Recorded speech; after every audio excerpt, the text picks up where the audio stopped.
नमो विष्णुपादाय कृष्णपृष्ठाय भूतले श्रीमते भक्तिवेदान्त स्वामिनिति नाम्ने नमस्ते सारस्वते देवे गौरवाणी प्रचारिणे निर्विशेष शून्यवादी पाश्चात्यदेशतारिणे जय श्री कृष्ण चैतन्य प्रभु नित्यानंद श्री अद्वैत गदाधर श्रीवासादि गौर भक्तवृंद हरे Krishna Krishna Krishna Hare Hare Hare Ram Ram Ram Yes. Anyone remembers what we discussed in our last session? Like to share or summarize?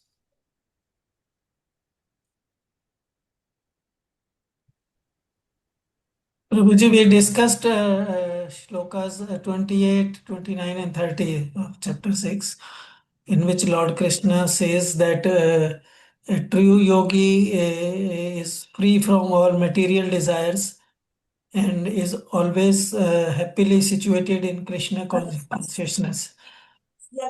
The person sees everything as a part of Lord Krishna, everything in Lord Krishna and Lord Krishna in everything. And such a true yogi never forgets Lord Krishna, and Lord Krishna also never forgets such a true yogi. Yes. Anyone else would like to add something?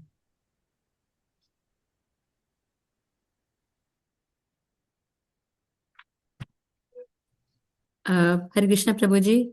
Hare We also discussed about this story when if you are while we understand as devotees that Krishna is in everyone and we should see every living human being animal as if they have Krishna in them. And there was a situation which you shared with us and asked that if a lion comes, how will you react, etc. I think it was a good learning and clarification in our mind that depending on the situation, how should we take an action, seeing that uh, how are we how is the action that we will take is linked to our our principles of Krishna consciousness. And maybe if the person is going to harm us, we should step away, and that time fleeing away is the best option instead of confronting. So based on the situation, I think we've learned similar lessons from life of Krishna also, that depending on the situation, while we agree and understand that Krishna is in every living being, we need to act with due diligence in these situations. Understood. Yes, anyone else?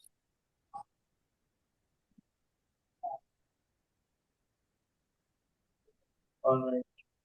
So let's start verse number 31st. We'll take up that. We'll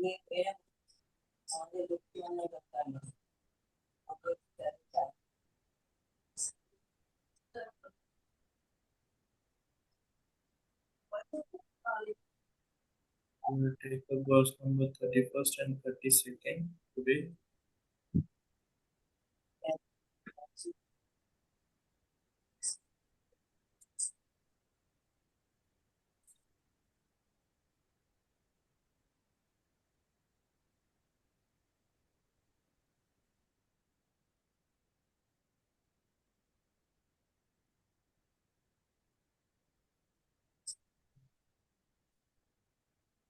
All of you please join in chanting the shloka.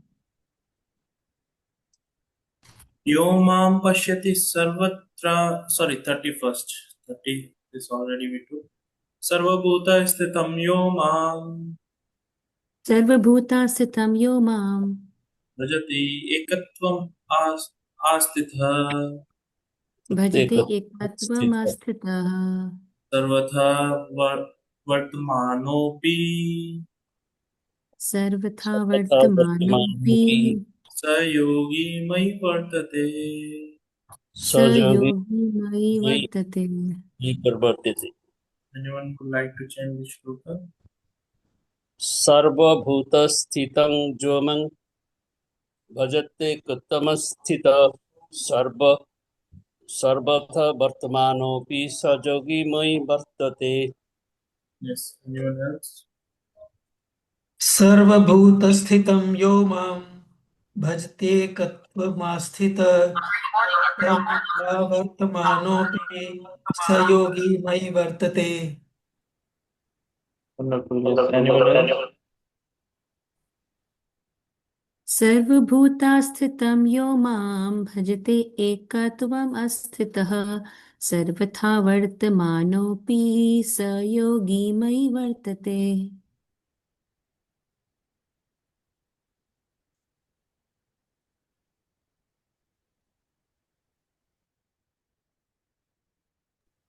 सर्वभूतास्थितं यो मां भजति एकत्वम् अस्थितः सर्वथा वर्तमानोऽपि सा योगी मयि वर्तते।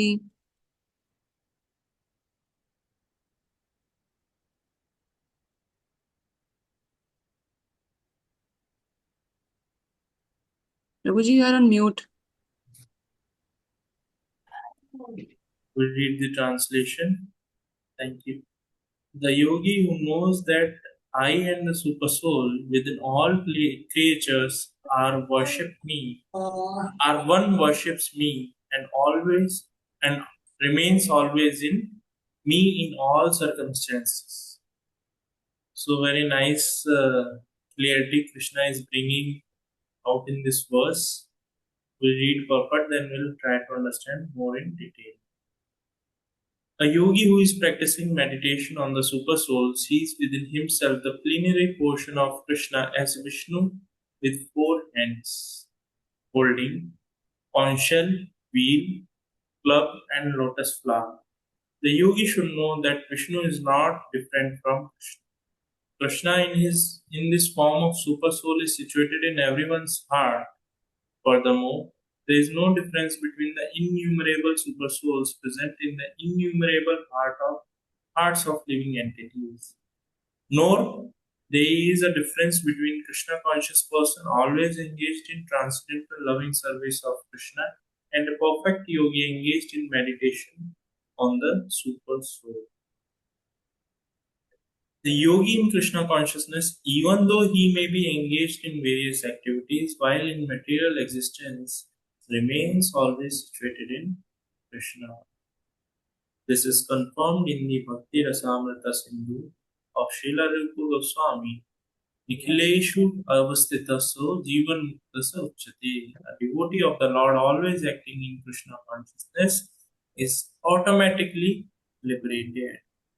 In Narad Pancharatra, this is confirmed in this way. Dikikaladi anavichena Krishna cheto vidhaya cha tanmayo bhavati shikram jivo brahmani yojayet.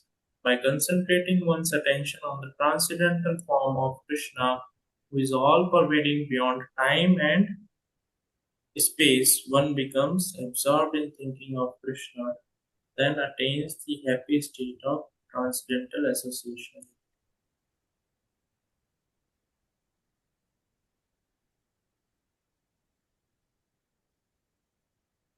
Krishna consciousness is the highest stage of trance in yoga practice. Very understanding that Krishna is present as Paramatma in everyone's heart makes the yogi faultless. The Vedas confirm this inconceivable potency of the Lord as follows. Eko api sanbhudayo abhavati aishwaryat rupam ekam sa suryavad bahudayate. Vishnu is one, yet he is certainly all pervading by his inconceivable potency. In spite of his one form, he is present everywhere. As the sun, he appears in many places at once. So, purport is also a lot of points Prabhupada have mentioned here. So, we'll understand Krishna is saying here a person who is practicing yoga, who knows that Krishna and the Paramatma, because yogi, what he is doing, he is meditating upon that Paramatma who is residing in our heart, as a Paramatma, upon that Paramatma is meditating. So a person or a yogi who knows very well that Krishna and Paramatma, and that Paramatma which is all pervading, which is present in all the creatures, that Paramatma is telling clearly that Paramatma, what is the nature of Paramatma, is all pervading. So me means Krishna and Paramatma are one, and their worship remains always in me in all circumstances. If a yogi knows very well that this Paramatma is none other than Krishna, and serving that Paramatma who is situated in his heart, and knowing that he is none other than Krishna, Krishna is directly situated in my heart as a Paramatma. So that yogi, Krishna is telling, remains always in me in all circumstances. In all circumstances, that yogi means remains in me means what? Sometimes we say, na, you are in me, means you are in my heart, you are present in my heart. So, same way Krishna is mentioning here, a yogi who understands this fact that there is no difference between the Paramatma and Krishna, both are one, both are same, and worships him, that yogi always remain in the heart of Krishna. That yogi always remains in the heart of Krishna. So now here we'll understand point by point all the things in detail. First and foremost is many a times we have this misunderstanding, or people in general understand that from Vishnu Krishna has come. From Vishnu Krishna has come. Like that, there is an in general understanding among the common mass of people. Whereas the scriptures, or the way this creation has happened, Krishna is that Supreme Lord. Krishnastu Bhagwan. And from Krishna, there were expansions. And from those expansions, Vishnu has come. How? So Krishna,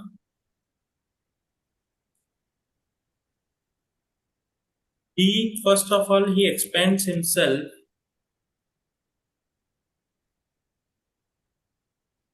I'll try to pull out this creation, this thing, so that we can understand easily.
rule that out.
Praveen, turn on, there is no voice coming now.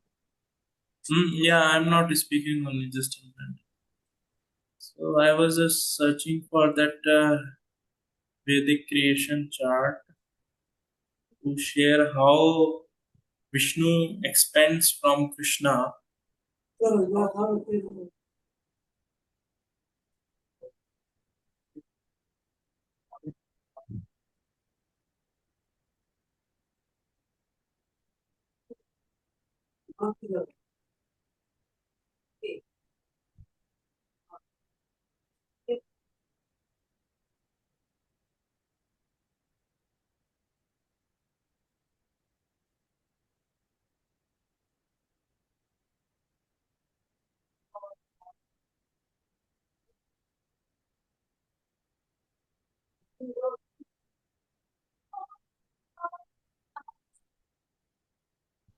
I try and explain without that.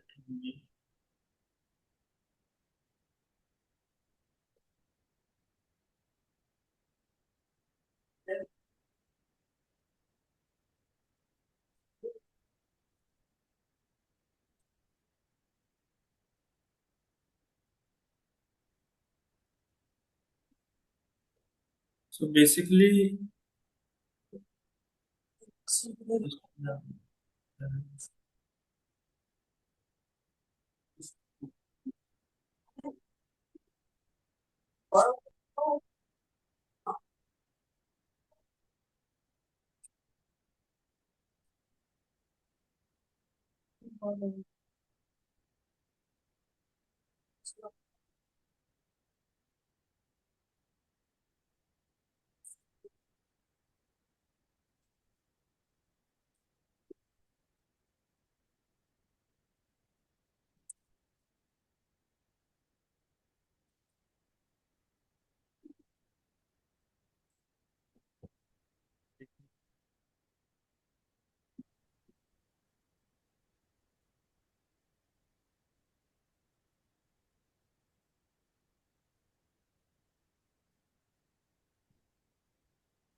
It is.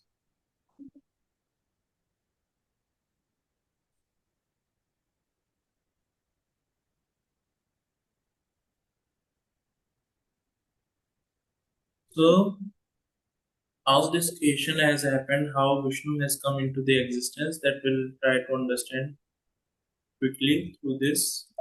So, first, how Krishna was existing in his own planet, and from Krishna expanded himself into Sankarshana or Balaram, that we know. And then further Balaram expanded himself into four expansion, is known as quadruple expansion, that is Vasudeva, Pradyumna, Aniruddha and Sankarshana. Again Sankarshana. Then further Sankarshana expands himself. So Krishna, who is residing in Goloka Vrindavan, he further expands in Balaram in the form of Balaram, then Balaram expands into the four, and that Sankarshana further expands into known as in Vaikuntha. He expands himself as Vasudeva. Further, second quadruple expansion, that is Vasudeva, Pradyumna, Aniruddha, and Mahasankarshana. So then he enters into Vaikuntha. Like that, he enters into Vaikuntha.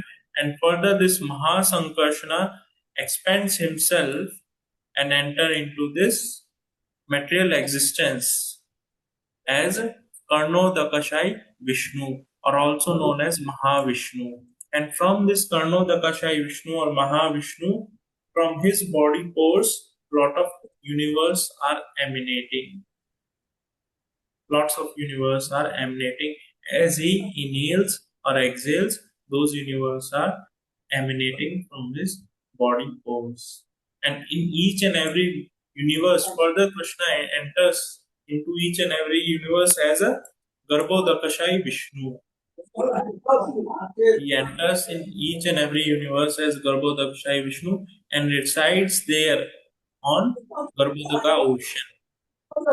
Then creation starts. Creation starts from his navel. Brahma comes into the existence. From his navel, Brahma comes into the existence. And when Brahma comes, Brahma creates the creation. And then this Garbhodakashai Vishnu further expands himself as a Shirodakashai Vishnu, who is a Paramatma, who is residing in everyone's heart as a Paramatma. So like that, Krishna, he expands himself in various innumerable forms, and he enters into material existence or material world in the form of Vishnu, known as Karnodakashai Vishnu, Garbhodakashai Vishnu further, and there is a Shirodakashai Vishnu who is situated in our heart as a Paramatma. Is situating in our heart as a Paramatma. So the person who knows this fact, that there is no difference between Vishnu and Krishna, he worships Krishna, actually he resides in the heart of Krishna. The person who is knowing very well that this Paramatma upon whom I am meditating is none other than Krishna, is actually residing in the heart of Krishna.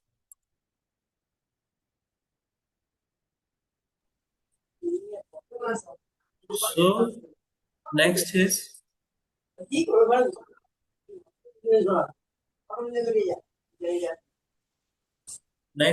here Prabhupada is mentioning,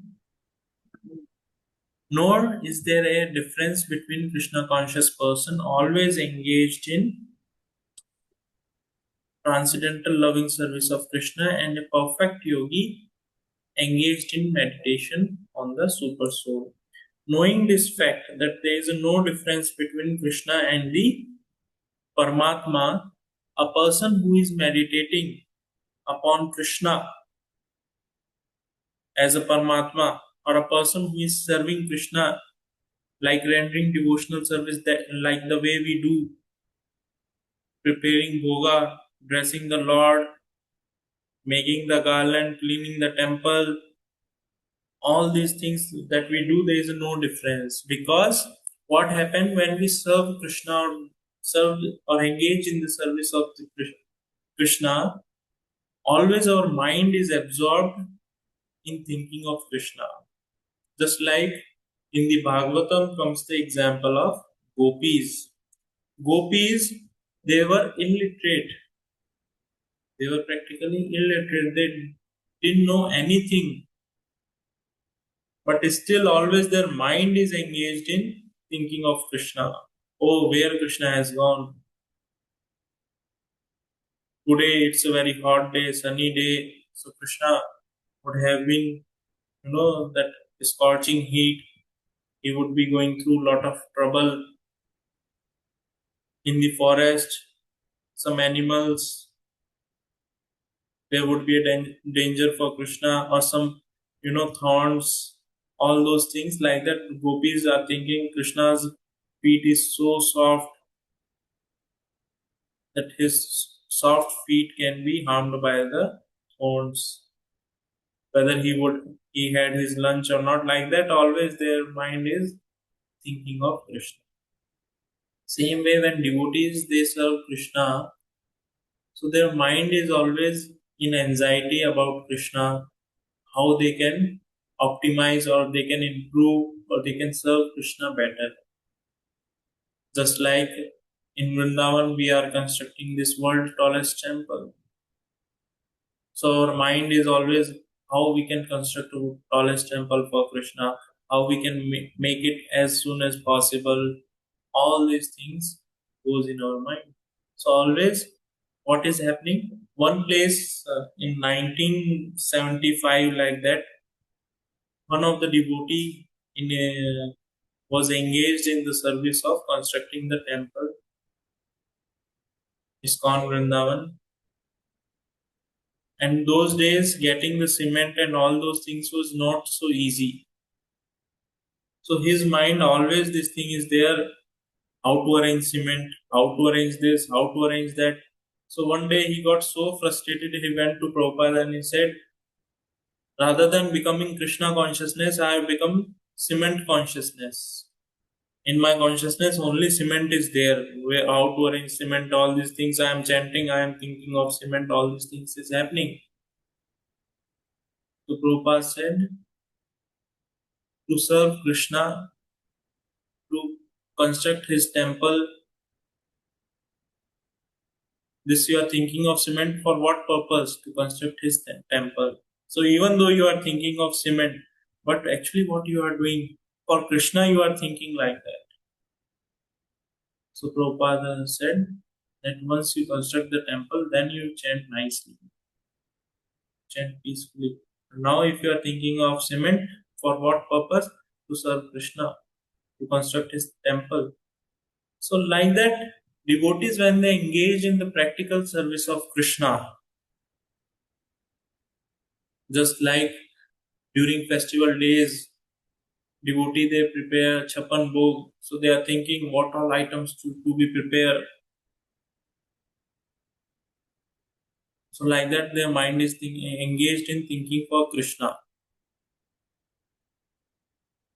So like that, we have to train our mind in thinking of Krishna. When we can train our mind in that direction, then you will see there is a no difference. You will make spiritual advancement, and there is no difference between a yogi and a devotee, and that is confirmed in by Narad in Narad Pancharatra, also by Rupa Goswami. So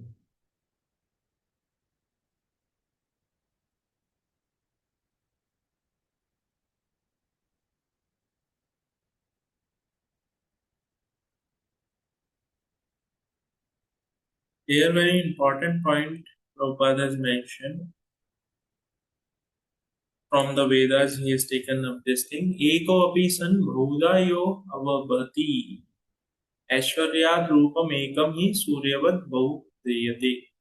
So Krishna, how he is all pervading.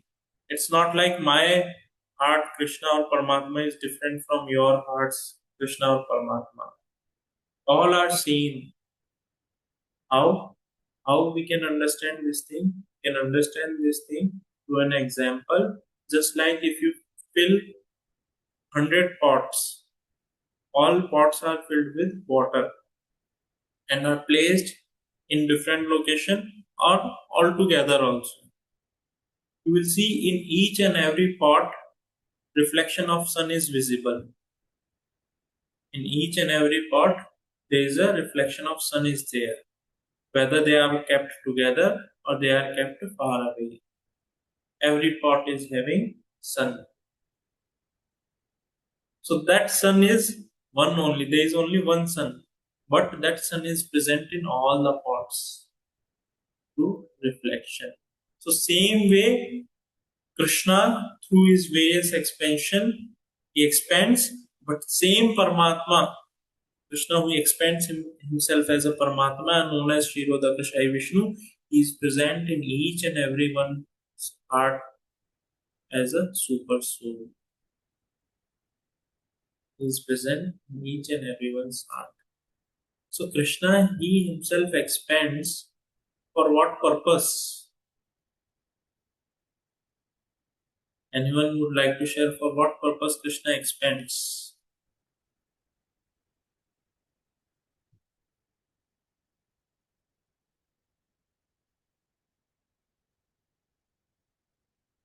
Anyone?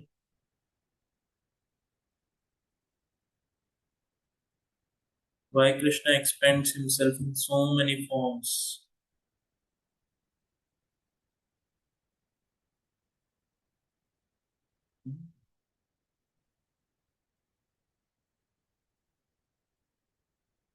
So Krishna expands himself in so many forms for the pleasure of his devotees to experience various kind of rasas, to experience various kinds of rasa for the pleasure of his devotees. He expands. Just like Prabhupada gives this example, High Court judge is there. So he is a judge in the society, but at his home, for his grandkid, for his grandchild, he is a horse. That grandchild make him like a horse and he is riding on that High Court judge back. Although he is a High Court judge for others, but for his grandson, he is acting like a horse. So same way, Krishna expands himself to give transcendental pleasure to his devotees, to perform various leelas and experience that joy, that ananda or that rasa. Krishna expands. So Krishna expands himself as a Balaram, then Balaram expands into quadruple expansion. What is that? Anyone?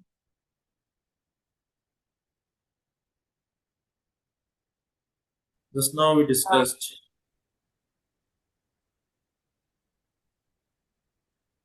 Balram into Sankarshan.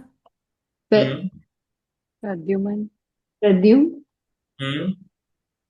Anirudh. Anirudh, Pradyum, Anirudh. Anirudh, Pradyumnam, Sankarshan, and Mahasankarshan. That was Mahasankarshan and Sankarshan. Same thing. Anirudh, Pradyuman, mind, soul, intelligence. One more is there. Anirudh, that's one thing. Also Vasudev. Yes, Yes, Vasudev. Vasudev. Anirudh, Pradyumna, Sankarshna and Vasudev. Further, Sankarshna expands himself into again Aniruddha, Pradyumna, Vasudeva and Mahasankarshna. And then Krishna, he enters into this universe as Karno Dakashai Vishnu. Then Karno Dakashai Vishnu further expands himself in the form of Shiro Dakshaya Vishnu. This is Kshirodakshaya. Mahavishnu to Yodakshai. Dravidishai Vishnu, then to Sri Dishai Vishnu, who resides in all the living entities. no Karno Dakashai Vishnu and expands himself. Kshirodakshaya Vishnu. Into Different Shiro, universes. Into different universes. Karno Dakashai Vishnu expands himself as As Kshirodakshaya the Vishnu. soul in all the living entities. Karno Kshirodakshaya. Dakashai Vishnu expands himself as Garbho Dakashai Vishnu and enters into each and every universe. Universe. And further Garbho Dakashai Vishnu expands himself as a Kshirodakshaya Vishnu. Shiro Dakashai Vishnu Sri Krishna. and enters into each and every atom and each and every living entity. So like that, Krishna, he is all pervading, present throughout this existence. We'll move to the next verse. Atmayopamyena sarvatra samama pashyati yo arjuna sukham vavadi ya dukham sa yogi paramo mataha. So Krishna is concluding here how he is a perfect yogi who, by comparison to his own self, sees the true equality of all beings, both in their happiness and distress. O Arjuna. We'll read the purport, then we'll understand in detail. One who is Krishna conscious is a perfect yogi. He is aware of everyone's happiness and distress by dint of his own personal experience. The cause of the distress of a living entity is forgetfulness of his relationship with God. And the cause of happiness is knowing Krishna to be the supreme enjoyer of all the activities of the human being. Krishna is the proprietor of all the lands and planets. The perfect yogi is the sincerest friend of all living entities. He knows that living being who is conditioned by mode of material nature is subjected to threefold of misery due to forgetfulness of his relationship with Krishna. Because one in Krishna consciousness is happy, he tries to distribute the knowledge of Krishna everywhere. Since the perfect yogi tries to broadcast the importance of becoming Krishna consciousness, he is the best philanthropist in the world. And he is dearest servitor of the Lord. Na tasmat kaschit me priyakat tamaha. In the other words, a devotee of the Lord always looks to the welfare of the living entities, and in this way, he is factually friend of everyone. He is the best yogi because he does not desire perfection in yoga for his personal benefit, but tries for others also. He does not envy his fellow living entities. Here is a contrast between a pure devotee and this we'll read later on. So here Prabhupada is very nicely he is explaining that a perfect yogi is very well aware of what is true happiness or what is true distress. We relate happiness, our happiness is very relative, is not absolute. Our happiness is very situational. Our happiness is concocted from our mental, or we have concocted it through our mind. How? If I get something, if suppose I want to have some bank balance, if I get this much of bank balance, I'll be happy.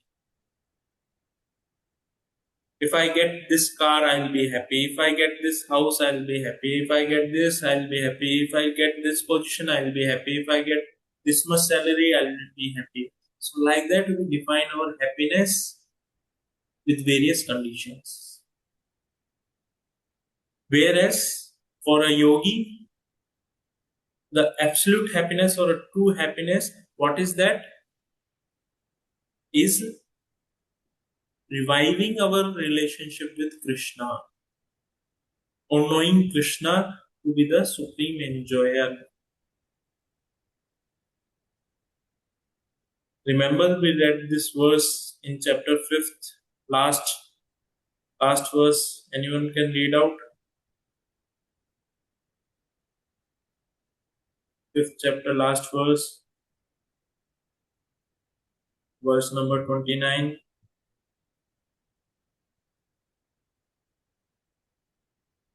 भोक्तारं जगतपसं सर्वलोकमहेश्वरं सुहृदं सर्वभूतानां यत्तमं शान्तिमिच्छति. Yes. Translation. Nobody is keeping Bhagavad Gita. The sages, knowing me as the ultimate purpose of all sacrifices and austerities, the supreme lord of all planets and demigods, and the benefactor and well-wisher of all living entities, attain peace from the pangs of material miseries. Well, so first line Krishna is saying, the sages knowing me as the ultimate purpose of all sacrifice and austerity, the supreme lord of all planets and demigods, and the benefactor and well-wisher of all living entities. So Krishna, when we revive our relationship with Krishna, we can be happy by knowing him as a supreme enjoyer. Bhoktaram Yagna Tapasam. He is the Bhoktaram. He is the supreme enjoyer of all the sacrifices, all the austerities. He is the enjoyer of everything actually.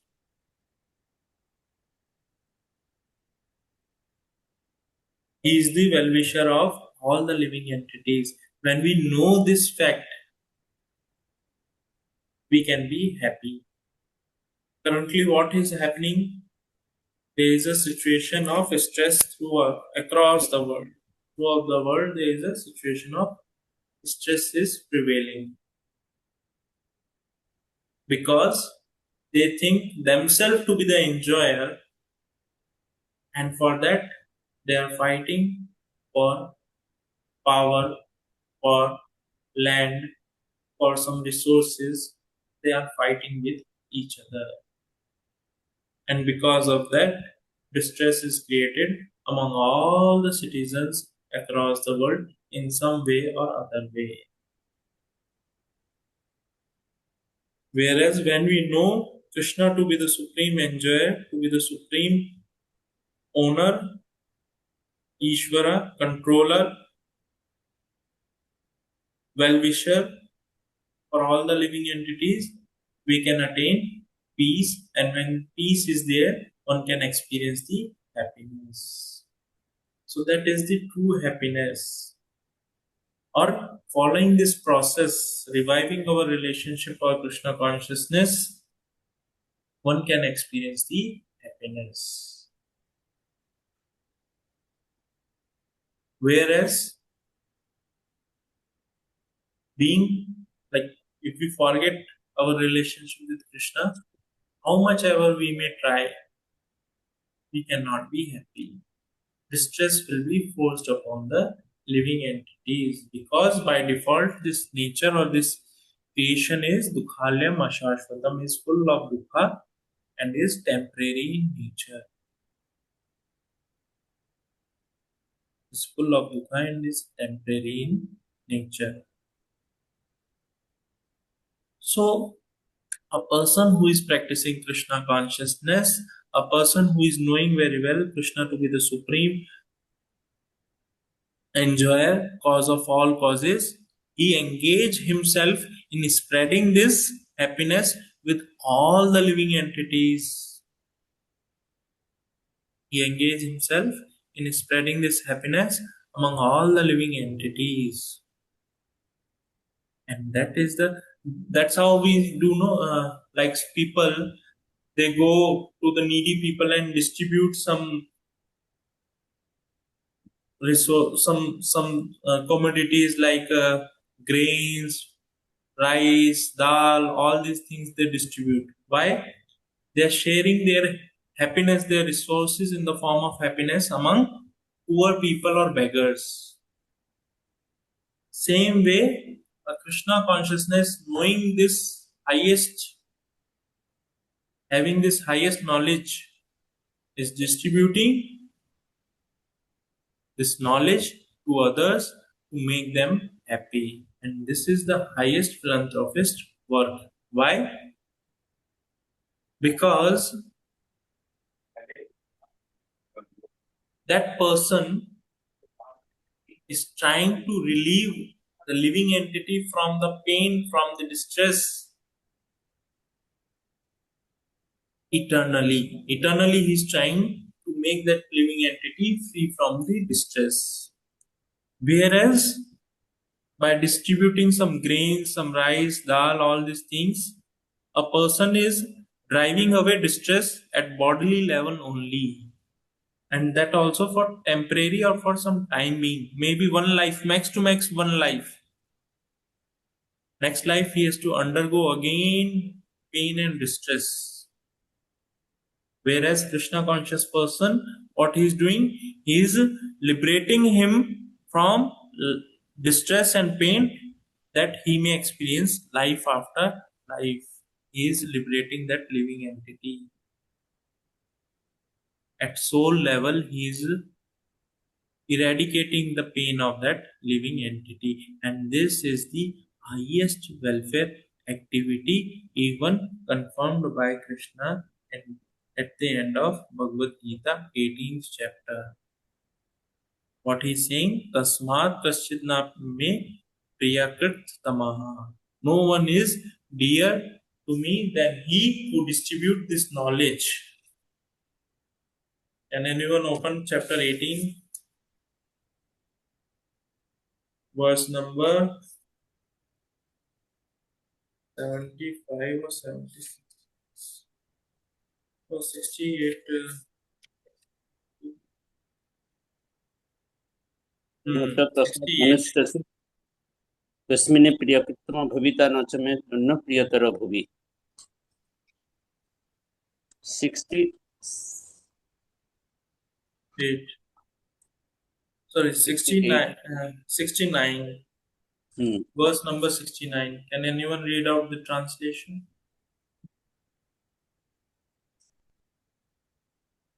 There is no servant in this world. There You is no can read servant. first 68. Okay. Yeah. For one who explains the supreme secret to the devotees, devotional service is guaranteed, and at the end he will come back to me. 69 says, there is no servant in this world more dear to me than he, nor will there ever be one more dear. Krishna is declaring here that one who reveals or shares this supreme secret to others, he is very, very dear to me. He is very, very dear to me. There is no one dear than he who distributes this knowledge to others. At the end, he comes back to me, he returns to me. He attains devotional service of mine and he return back to me.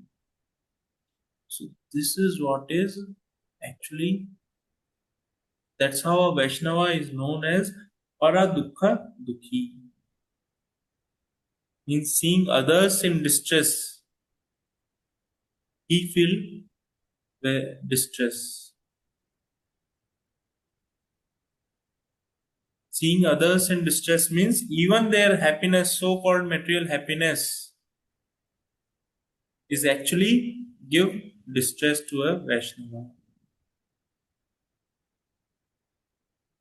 Because that so-called happiness is derived from material senses on bodily platform, and seeing that this person is so ignorant, he feel distress. this person is so ignorant, I cannot help him in progressing Krishna consciousness, he feel distress. A person who is in distress, seeing that also he become distressed, that he is facing a lot of difficulties in his life,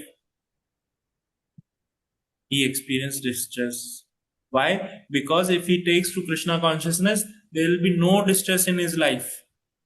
He's experienced distress in his life because there is no Krishna consciousness, because he is unaware of his relationship with Krishna. Just like I used to give the example of a person who belongs to a rich father, just because he is forgetful of his relationship with his father, he is in distress, he is struggling, just because he forget his relationship with his father. He is loitering here and there, wandering here and there, and experiencing pain and distress. The moment he understands that his father is the rich person, he is no more in pain. So same way, a person who is in distress, a Vaishnava feel a distress for him. Because if he gets the solution is Krishna consciousness, there will be no more distress in his life. So, a Vaishnava is a Paradukha Dukhi, and also Parasukha Dukhi also. Seeing others in happiness, so-called material happiness, submerged in sense gratification, he feels that this person is simply wasting his life. Day after day after day, is simply wasting his life. He feel sad for him. Just like once Prabhupada, he was traveling in Australia. He was traveling from one place to another, or I guess from airport he was going to the temple. So he was saying, seeing early morning, lot of traffic is there, lot of people, they are traveling from one place to another. So many kilometers they are traveling just to earn their daily bread. They're struggling so much, working so hard, late in the night, just to get some sense pleasure. Seeing this, Prabhupada told, all people are running towards the hell. Towards the hell they are running. So this is here Prabhupada is mentioning, here is a contrast. So this is the difference between a yogi and a person who is a devotee or practicing Krishna consciousness. Yogi, what he does, he is concerned about his own self. How he leave everything and goes to the forest or to the mountains, to the Himalayas, leaving everything, so that he can attain perfection of his life. Whereas devotee, not only he is working for his own life, is also concerned about others. Want others to take up this process of Krishna consciousness and be happy eternally forever. So this is the difference. How a yogi who is practicing is self-centered, whereas a devotee is always conscious or is very much inclined to serve others by making them Krishna consciousness, by making them happy. And that is the highest welfare activity a devotee performs or a person can perform. Or a person can perform. In this connection, Prabhupada once narrated a story that a person who is drowning in the river, if you just take out his clothes, if you take out his clothes and say, I have saved this person, does that make any sense? No. Saving that person means not saving his clothes. You have to save that person. Same way, saving the person means, or removing the distress means, you have to save that person at soul level, not just at bodily level. You mitigate some distress. From soul level, if you mitigate the distress, how? By giving him Krishna consciousness, actually you can save that person. That is the real meaning of saving a person. So one should be very, very enthusiastic in spreading the message of Krishna, in preaching this Krishna consciousness to others. And that is the way one can advance, or one's advancement can be seen in Krishna consciousness by the eagerness of spreading this Krishna consciousness or Krishna's message to others. And that's how we can become dear to Krishna. We can become dear to Krishna. With this, we'll close here. Anyone has any question or anything to share or ask? Feel free to share and ask. Prabhuji, I have a question. Mm-hmm. So while you've taught us about the universal creation, but we all felt that, Narsimha Avatar or Varaha Avatar, they came in Satyuga, and Mm-hmm. Krishna came in Dwapar Yuga. So we always felt that Krishna is the incarnation of Lord Vishnu, and Lord Vishnu has some 16 incarnations, main incarnations. So whenever we uh, try telling people that Krishna is the main form and Vishnu is incarnation, we get a lot of backlash from people, and then we try to explain them, but they question it. Uh, Also, they feel that it is more of an ISKCON philosophy and not something which is written. So, my question to you is that, is there any scripture where all these things are written, or we can give the we can give the background of that scripture, because it is very difficult for us to explain people, especially at home or wherever we are going. People feel that why Lord Shiva is being addressed as demigod. Yesterday I was reading one verse, which was ninth chapter 23 verse. It was written that Krishna can give liberation, and I was talking to somebody at my home. They had three other Gita books. One was from um, one was from my dad's Guruji who wrote Gita. I mean, who explained Gita, and one was Gita Press.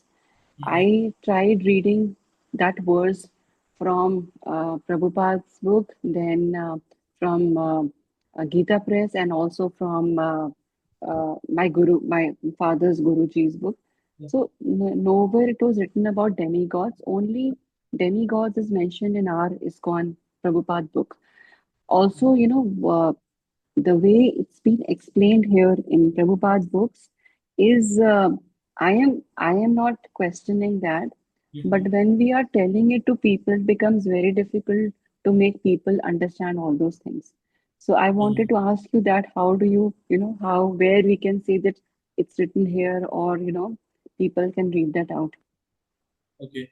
So one question to you is, in Prabhupada has translated Anya Devata as demigods. Demigod. Whereas in other book, what English translation you could find? And there was nothing related to demigod was written.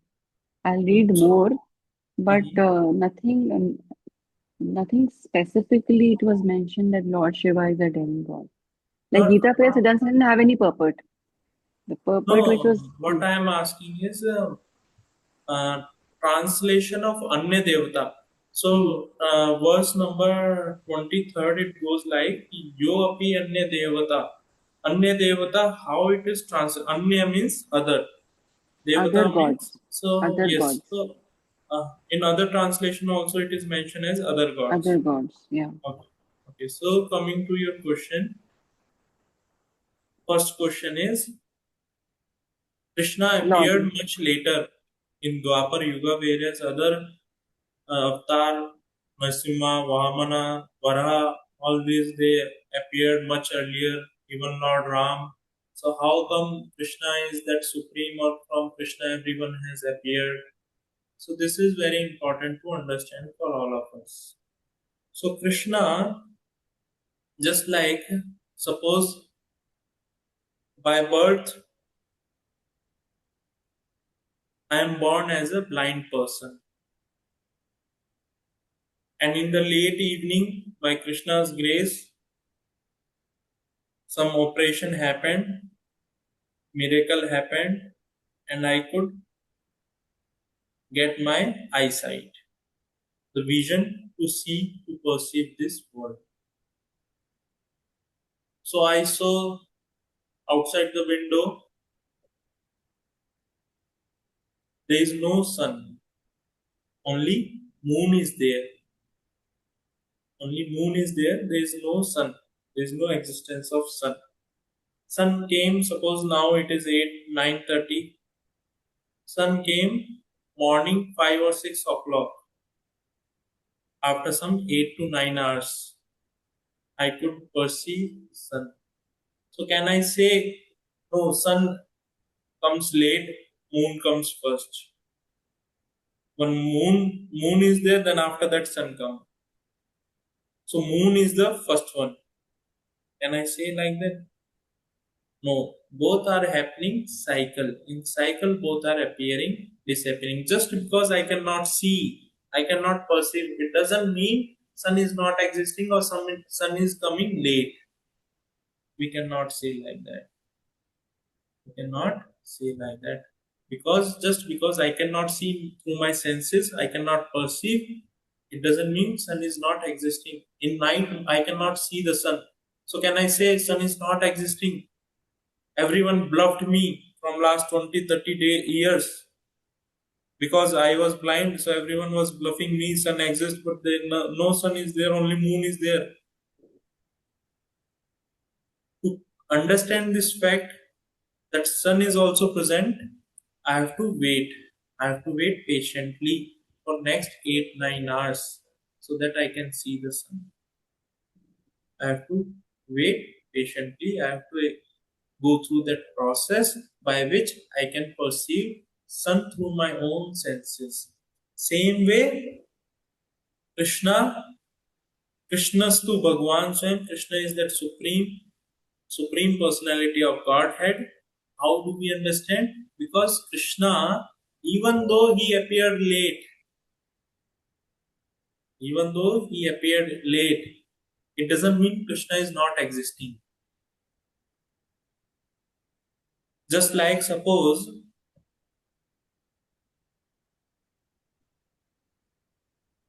President of US is there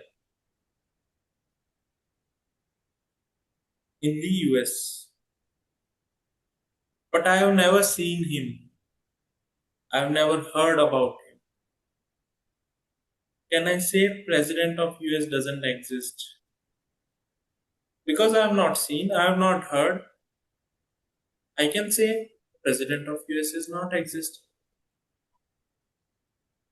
No, you can say no, he exists. I say no, he doesn't exist. You may try to tell me, see, like this, he is existing. His name is Donald Trump. He looks like this. You show me some clip or some image or some photo. I may tell, oh, it's your concoction, you are saying. It's your mental concoction, you are saying. How can I believe he is a Donald Trump? Any third person you bring, you name him as a Donald Trump. Then you may say, no, this person is coming, see, he is coming on news channels, on television, and there he is addressed as US President Donald Trump. So then I may think, oh yeah, you may be telling right. Why I started believing in your words? Because you brought the authenticity through news channel. If I am not at all interested in watching that news, you are telling me, let's open the TV and watch the news, but I am not interested in opening the TV itself, then how I can believe that Donald Trump is existing as a US president? I'll not believe. To believe that, I have to follow the process. And what is that process? I have to turn on the television. I have to see that he has been addressed as a president of US, Donald Trump, through that news channel. That will bring authenticity, and I can understand him to be the president of US. Same way, Krishna in various places in the scriptures has been addressed just like Krishna's to Bhagavan. So Lord Brahma himself is saying, Ishvara Parama Krishnas. He's saying like that. Sachidanand. Yeah. Chidanand It's Vigra, Nadiradir Govinda, Sarvakarana Karana. yeah. Lord It's Shiva is Brahma. also saying, hmm? It's Yes, Brahma Samhita 5.1. yes, Brahma I Samhita. actually researched on this and found that. So Hmm? I researched on this because this question was bothering me. I mean, we get to hear this question very often from our family and parents, and we get challenged on who's superior. So, and the other one is Prabhuji is on the Shrimad Bhagavatam 1. Cantor 1 3.28. Eta Chamsha Kalha Pumsa Krishnas tu One. Bhavan Trayam Indrari Vyakulam Lokam Vridyanti Yuge Yuge. This is second. And there is one more incident happened which clarifies. There are two incidents during Krishna's time that happened. Actually, there are three incidents which happened during Krishna's time, which clearly one can understand how Krishna is supreme, even superior than Vishnu. That how Vishnu, actually there are four incidents. If I keep counting, there are a lot of incidents actually. So there are a lot of such incidents by which one can understand how Lord Vishnu has come from Krishna, not Krishna has come from Vishnu. First incident which comes there as when Brahma, he took away the calves and cowherd boys for 1 year. Krishna expanded himself as cows Those and calves, Even the calves cowherd and boys, cowherd coward. boys. cowherd So boys. after 1 year, when Brahma he appeared, so Krishna, he, that Brahma, how he is perceiving that Krishna has expanded himself and he is presented in the four-handed forms. In all the living entities, he is presented and he expanded himself in the form of calves and in the form of cowherd boys. He is presented himself. Second is, actually there are 5 incidents. Second is, comes in the Bhagavad Gita itself. When Krishna, he was showing the universal form. To So Arjun. Krishna shown the universal form also, four-handed form also, and two-handed form also. Krishna shown all kinds of form Krishna has displayed to Arjuna. Means Krishna is same Vishnu only. There is no difference. Same Krishna is that universal form. Vishwarupa also. So Krishna is same. Just like I gave the example of that High Court judge, he is a same High Court judge in the home. He is working as a husband, as a father, as a grandfather, like that. Third incident is when Mother Lakshmi, she left even Vishnu. She left Vishnu and came to participate in Rasa dance. She wanted to participate in Rasa dance, wanted to enjoy with Krishna. So she left Vaikuntha and she came to Vrindavan. But unfortunately, she could not enter into Vrindavan. So she is performing tapasya just to enter Vrindavan and enjoy Rasa Leela with Krishna. So if Vishnu is supreme, then why Mother Lakshmi she left Vishnu and came to Krishna? She should not have done that. Fourth incident. When Rasa Leela was happening, so Krishna he disappeared from the vision of all the gopis, he disappeared. So Lord Vishnu himself appeared. So everyone is telling, if you can tell us or let us know about Krishna, then talk to us, otherwise we don't have any business with you. So Vishnu is the supreme, means he is the maintainer of this universe, he is the supreme Lord. Gopis are talking to Vishnu like this because they are fond of Krishna. They want Krishna because Krishna is full reservoir of all pleasure. Akhilatma Rasa. He is reservoir of all the pleasure. So Gopi, whereas Vishnu is not reservoir of all pleasures. He is reservoir of pleasure, but not all pleasure. So Gopis, they are rebuking in a way to Vishnu just to get the Lord of their heart, Krishna. Fifth incident. Once in Dwarka, a Brahmana, he came and he was in the front of king's palace. Ugrasena was king, Krishna and Balram was also there. So he was shouting that in this existence there is no real Kshatriya, because in front of myself, I think this is 6 or 7 son or children were, as soon as they took birth, they were they were like they died. As soon as they took birth, they died or they disappeared. So he was like that. He was challenging.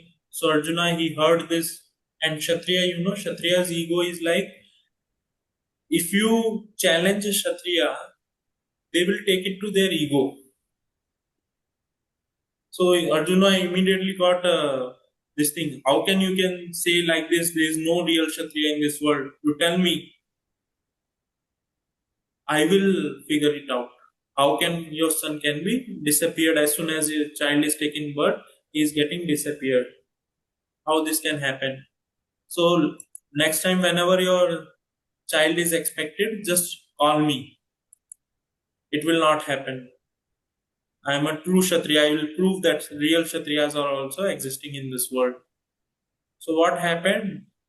This time when delivery of the child is expected, so he called Arjun, and Arjuna declared also, if I cannot protect your child, I will die. I will die. So like that he gave the word to this Brahmana. So when this child is expected, he called Arjuna, and Arjuna, he went to his place and he made all the Suraksha Kavacha by which child cannot disappear. He made all with various ways and means. He protected through air, he protected by various means, protected the child so that this child should not disappear. But what happened as soon as child took the birth, this child was disappeared. This child was disappeared. So seeing this, Arjuna was very much devastated. He was very much disturbed, devastated, and Krishna being Bhakta Vatsala, he cannot see his devotee in pain, and knowing very well that Arjuna has given his word, now because he could not protect the child, he will die. So what Krishna did? Krishna took Arjuna on his chariot and he started to search where is this child is. Where is this child is existing. So Krishna, he knows very well everything. So Krishna, he took whom? Arjuna. On his chariot, he took him out of this universe. Took where? He took Arjuna to the Karnodakashai Vishnu. Why? Because this Karnodakashai Vishnu was stealing the child of the Brahmanas. Why he was stealing the child of the Brahmanas? Because he wanted to have darshan of Krishna. He wanted to see Krishna. That is the only way he felt he can see Krishna, if he can take away this child of Brahmana. So for that Krishna will come. So when this this is Bhuloka, here is Arjuna and Krishna is there. So he cross our entire universe, and here is Karno Dakashai Vishnu. Not Garbho Dakashai, Karno Dakashai Vishnu, from whom universes are emanating. To him he went, took Arjuna in the same body. He took Arjuna to show. And there Karno Dakashai Vishnu is clearly mentioning that I did entire this thing just to have your darshan, Krishna. So means just because Krishna is so pleasing and superior, that's how even Vishnu is hankering after the darshan of Krishna. If Krishna would not have been that supreme, then why Vishnu has to hanker after the darshan of Krishna? So all these pastimes clearly, an intelligent person can clearly make out how Krishna is supreme to even Lord Vishnu. Actually, there is no difference. We should not differentiate. We are not at that position also that we differentiate. But yes, Lord Krishna is, from him, Vishnu is emanating, Vishnu is expanding. Just because he appeared much later, it doesn't mean he was not existing before. He was existing even before also. Even he was existing before also. Actually, the way we perceive the things, we perceive in time frame with respect to time. Our mindset, because material thinking has been trained in this way, because this material world is governed by time. So we are trained everything to see in the form with respect to time. Whereas in Golok Vrindavan, in spiritual world, there is no existence of time. It's not like at some point of time Krishna appeared. No, Krishna was eternally existing. Once I was explaining this thing, from Krishna expanded Balaram. So somebody asked, after how much time Balaram came from Krishna?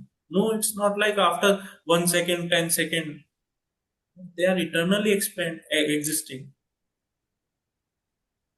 They are eternally existing. Just because we have been conditioned to think in respect of time, with the frame of time, we relate everything. Even in Goloka Vrindavan also, when we hear all these things, we relate with respect to time.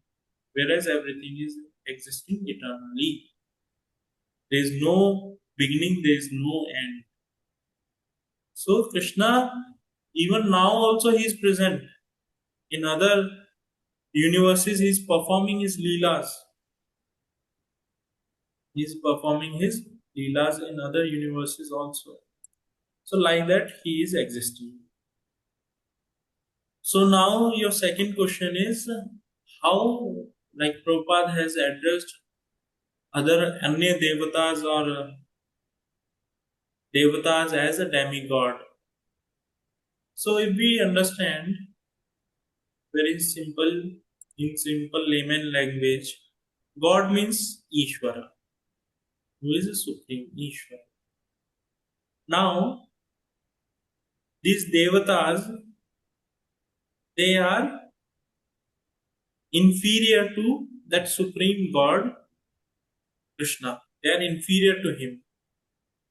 They are inferior to him, and they have been designated with certain power and responsibilities towards the existence. Now, if we understand from very word itself, Ishvara.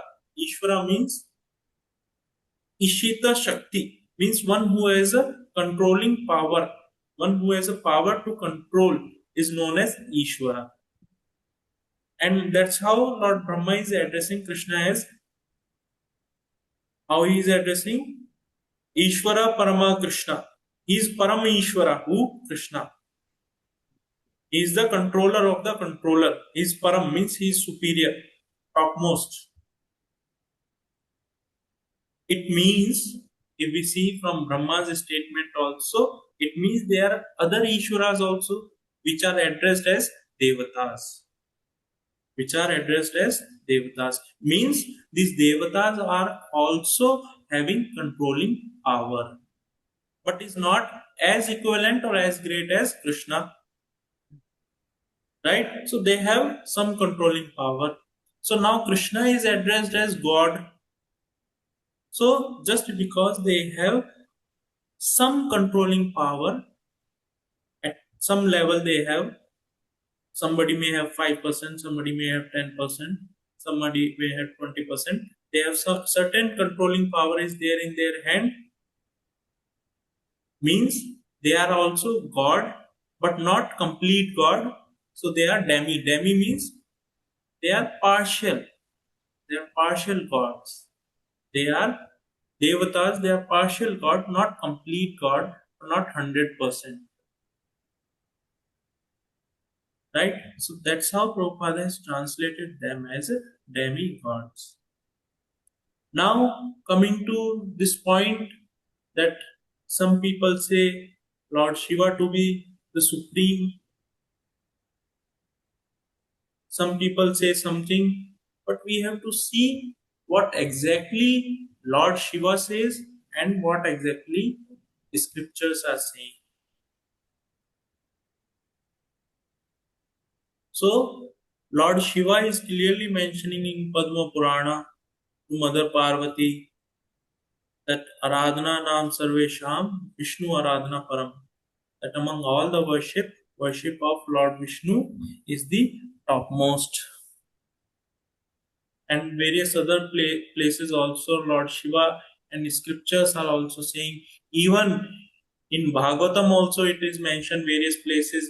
Even there was one pastime that was conducted by various sages. They deputed Bhrigu Muni to figure out who is supreme among Lord Brahma, Lord Vishnu and Lord Shiva. So he also concluded that Lord Krishna or Lord Vishnu is the supreme. So when we read all these things, one can easily understand what is the position. It is not like Lord Shiva has no meaning, no existence. No, Lord Shiva is also very great. Greatest, one of the greatest personalities. One should not abandon knowing this. Lord Shiva is not that great. One should not abandon serving Lord Shiva or remembering or worshipping Lord Shiva in that way. One should have a due respect. Just like suppose you are there in front, you know the chief minister of UP, you know very well, Yogi Adityanath, but you don't know the prime minister of India. You just know chief minister of UP. You don't know the prime minister. Suppose prime minister is standing before you. You are serving only chief minister of UP just because you know, oh, he is supreme. You don't know who is prime minister and how he is supreme. You don't know. So what will happen? You will not be able to serve prime minister just because you don't know. Right? So one should know, and that due respect one has to give. Even chief minister will say, "You fool! You serve prime minister. He is standing here. Why you are serving me? You leave serving me. You first serve this prime minister." So like that, one should understand that after knowing, reading scriptures, one can understand the things as they are. Otherwise, it is very, very tough. In certain situations, just like people, some people they give argument that Lord Ram he worshipped Lord Shiva. He performed worship to Lord Shiva. So Lord Shiva is supreme. So can we say in that way we should say that yes, Lord Krishna also he washed the feet of Sudama. So Sudama is also supreme. We should worship Sudama, not Krishna. No, they set up an example in the society how a Brahmana should be treated. how a Brahmana should be treated. Like that, Krishna has set up an example in the society. Same way, Lord Ram, because Lord Shiva is the topmost Vaishnava, is the topmost devotee. So Lord Ram also want to glorify his devotee. Krishna takes pleasure in glorifying his devotee, the way he did in the time of Mahabharata. He wanted to glorify Arjuna. So he kept Arjuna in front so that Arjuna is glorified. So when we serve Krishna, Krishna is also very eager to serve his devotees, glorify his devotees. Just like Prabhupada. Prabhupada always eager to glorify Krishna, serve Krishna. So Krishna was also, even at the age of 70, Krishna was also giving that strength that at age of 70 he could spread the movement throughout the world. So Vina Krishna, without Krishna's empowerment, no one can actually serve Krishna. So that is what is required. So based on certain situation, we cannot conclude who is supreme or who is not supreme. We should read the scriptures. We should understand from that how Lord Krishna he is supreme. How from various sages, different sages, they are declaring Lord Krishna to be supreme. Various sages, various scriptures, all of them are declaring Krishna to be the supreme. So following their path, we can also attain the perfection. With this, we'll end here. Hope this answer to your question. Where student is not there. Yes, any other question?